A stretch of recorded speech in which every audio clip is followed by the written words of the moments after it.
हाँ जी, देखिए आज का जो हमारा टॉपिक है ना, आज का टॉपिक है क्लच का। मोस्टली लोगों को ना गाड़ी उठाने में सबसे ज़्यादा प्रॉब्लम होती है। चलाने को तो चला लेते हैं सब लोग कि नॉर्मल अपना क्लच दबाया, गियर चेंज कर लिया, है ना। लेकिन सबसे ज़्यादा दिक्कत होती है गाड़ी उठाने की।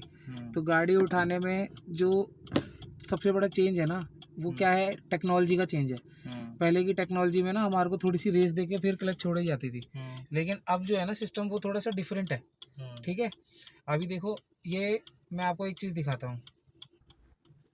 इस गाड़ी में इसके मीटर में 2 मीटर दिख रहे होंगे, एक आरपीएम का मीटर है और एक स्पीडोमीटर है।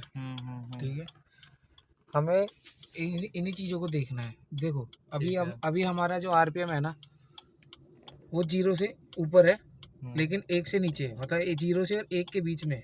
ठीक है, अब हम इस गाड़ी को मूव करने के लिए ना टेक्नोलॉजी का कैसे यूज़ करेंगे। देखो आजकल की टेक्नोलॉजी में ना ये जो आरपीएम का मीटर लगा है, ये आरपीएम का मीटर इसलिए लगा है कि इससे ना आप गाड़ी का टॉर्क पता कर सकते हो कि कितना टॉर्क पे है। अब हम जब चल रहे हैं, जैसे अभी आप क्लच दबा के गियर लगाओ, मैं लोगों को दिखाता हूँ मेनली कैसे करते हैं इस चीज़ को। मुझे ये वीडियो पॉज करनी पड़ेगी। आपको जो तरीका मैंने बताया है ना गाड़ी उठाने का, कि किस तरीके से गाड़ी उठाते हैं, वो उस तरीके से करना है। क्योंकि आजकल की जो नई टेक्नोलॉजी आई है ना, वो क्लच से ही मतलब गाड़ी मूव हो जाती है। पहले हमारे को क्या होता था कि थोड़ी सी रेस देनी पड़ती थी, फिर उसके बाद में वो मूव होती थी। लेकिन अब हमारे को ऐसा नहीं है। अब देखो, अब दिल्ली में जैसे कि ट्रैफिक बहुत रहता है, आप ट्रैफिक में अगर रेस दे के गाड़ी उठाओगे तो अगर कंट्रोल नहीं हुई तो आगे वाली गाड़ी में बैंग हो सकती है। इसीलिए अब नई जो जितनी भी गाड़ी आ रही है ना, वो ट्रैफिक को कंट्रोल करने के लिए ना इजीली वो क्लच से मूव हो सके, तो अब क्लच से उठ जाती हैं। अब देखो, जैसे मैंने आपको बताया है टेक्निक करके, वैसे वो टेक्निक करके दिखाओ, फिर मैं बताता हूँ वो टेक्निक क्यों काम आती है। ठीक है, चलिए मूव करके दिखाइए। ये आपने क्लच दबाया, गियर लगाया, ये हैंड ब्रेक नीचे करा हमने, ये देखो आपने यहाँ पे क्लच होल्ड करी है ना। हाँ,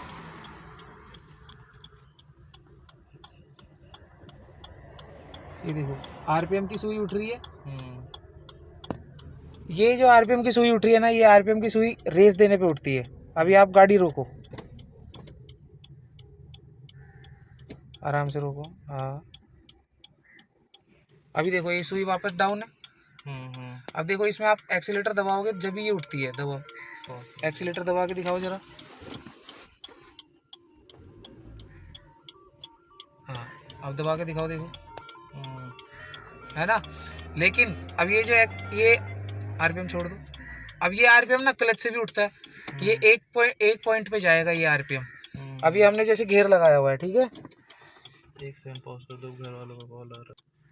हाँ, तो अब गाड़ी उठाने की ना 2 टेक्निक है। या तो आप आरपीएम से गाड़ी चेक कर सकते हो, या फिर आप अपने पैर को ना ऐसे स्टेबल कर लो कि आप कर सको। अब जैसे मैंने आपको बेसिक सिखाया है ना कि क्लच को कहाँ पे होल्ड करना होता है। ठीक है, देखो ये मैंने स्क्रीन इस तरीके से रख ली है कि लोगों को क्लच भी दिखाई दे और सामने गाड़ी मूव होती हुई भी दिखाई दे। ठीक है, अब जहाँ पे आप गाड़ी मूव करके दिखाओ कैसे मूव होती है।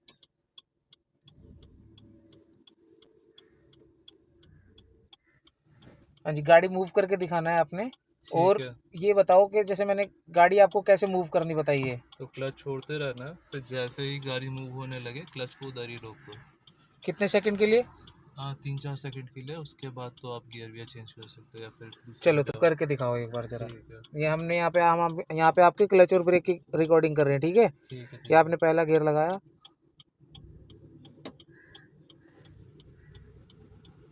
ये आपकी गाड़ी मूव होने लगी। हाँ, और मैंने एक्सीलेटर भी नहीं दबाया है।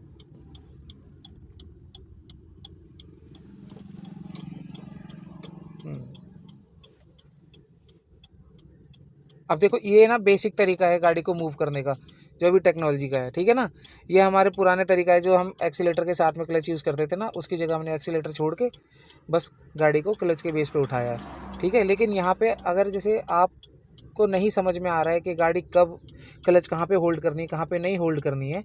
ठीक है, हमारा तो ऐसा है कि हम जब क्लच गाड़ी मूव होने लगती है तो हम क्लच को होल्ड कर लेते हैं। लेकिन यहाँ पे आप टेक्नोलॉजी से भी कर सकते हो इस काम को।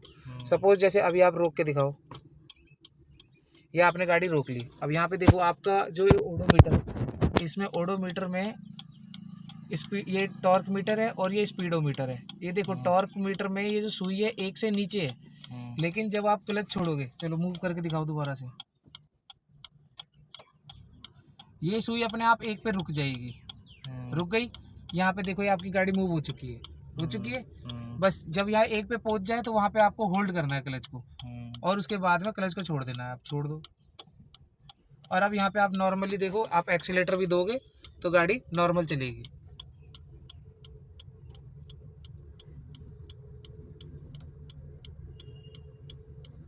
बस ये तरीका है आपका गाड़ी उठाने का। देखो आजकल की टेक्नोलॉजी में यही नई टेक्नोलॉजी है, ठीक है।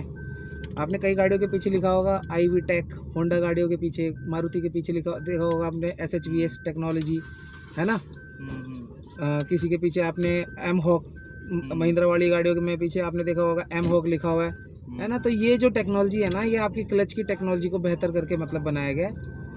इसमें अब क्या है ना कि अब आप जैसे अगर आप ट्रैफिक में चल रहे हो तो आप क्लच पे गाड़ी उठाओगे ना, तो आपकी गाड़ी कंट्रोल में रहेगी। इससे क्या होएगा कि आप सडनली, जैसे हम हैवी ट्रैफिक में चल रहे हैं, मार्केट में चल रहे हैं, अपने घर के आसपास में चल रहे हैं, तो कई बार आपने देखा होगा एकदम से बाइक वाले आते हैं, सामने से एकदम होके निकल जाते हैं, है ना। कई बार ऐसा होता है, आपको इसी चीज़ का तो डर लगता है कि कोई अचानक से आ जाए तो कैसे ब्रेक मारा जाएगा। तो इसीलिए ये टेक्नोलॉजी बनाई गई कि आप क्लच से गाड़ी को मूव कर सको। ठीक है, समझ गया। ठीक है ना। तो अब तो आपको कोई दिक्कत नहीं होती ना गाड़ी उठाने में। नहीं, अब तो नहीं। हाँ, अब देखो आप मीटर से भी समझ गए हो, और आपको मैंने प्रैक्टिकली नीचे वैसे भी मतलब आपको बताया है कि गाड़ी को कैसे मूव करना है ना। आपने मीटर में भी देखा था ना कि 1 पे टॉर्क का मीटर रुक गया, तो वहाँ पे आपकी गाड़ी मूव हो रही है ना। तो कभी भी आप गाड़ी को उठाओ तो गाड़ी को क्लच पे जोर पे उठाना है, क्लच के जोर से, ठीक है। जब गाड़ी मूव होने लगे तो 3 सेकंड के लिए होल्ड करना। भले आप काउंट कर सकते हो, 1 2 3 सेकंड का काउंट करा और उसके बाद में क्लच को पूरा रिलीज कर दो, कोई दिक्कत नहीं है, ठीक है। लेकिन हमेशा याद रखें कि गाड़ी को क्लच पे उठाना है, इससे आपकी गाड़ी स्मूथ उठेगी और गाड़ी की लाइफ भी बनी रहेगी। ठीक है, चलिए अब अगला नेक्स्ट सेशन में आपको हम कंटिन्यू करेंगे।